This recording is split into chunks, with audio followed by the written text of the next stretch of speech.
Portugal north-south was about 900 kilometers and it's 200 kilometers wide, and you've got green in the north, beach in the south, nothing in the middle.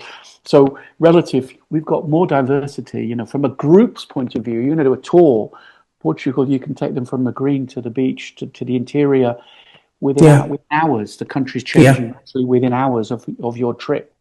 And that again is an area that we tried when I was heavily involved with Visit Portugal. We used to use that a lot. When I worked the Chinese market, I helped bring the first flight from Beijing to Lisbon.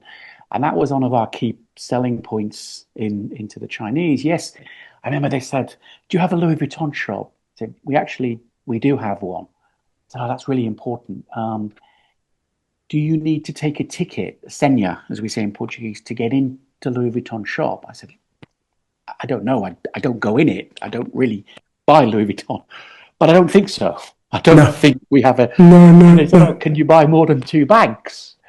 I said, again, don't know, but I presume you can. And the rationale was, look, when we go to Paris and Rome on these group tours, they're buying so much of these luxury goods that if you now tell the tour operators in China, your Louis Vuitton shop you can have unlimited bags.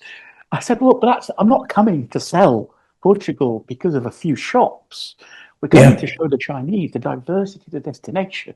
The fact that they can put their toe in the sea, then they can go to a winery, then they can go to the capital, then they can go and see the castle. So, that's what we're trying to sell. But it just highlighted, how sometimes, the cities have become too similar in the world. But the finessing of a destination is much more about, just turn a corner. And I remember in BA, when I was in British Airways a long time before I came to Portugal, we ran an advertising campaign about undiscovered Europe. And there's, again, pre-internet and pre-AI, that people used to read guidebooks, used to get a Lonely Planet of a city. And I remember we shooted pictures in Lisbon. This is 25 years ago.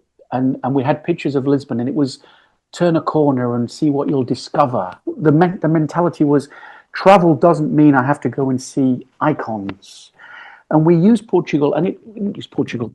But actually what I then said following that for me is the great thing about Lisbon. We don't have a Big Ben, we don't have an Eiffel Tower, but we have the bairros, the neighborhoods, and that just drop the map and just walk.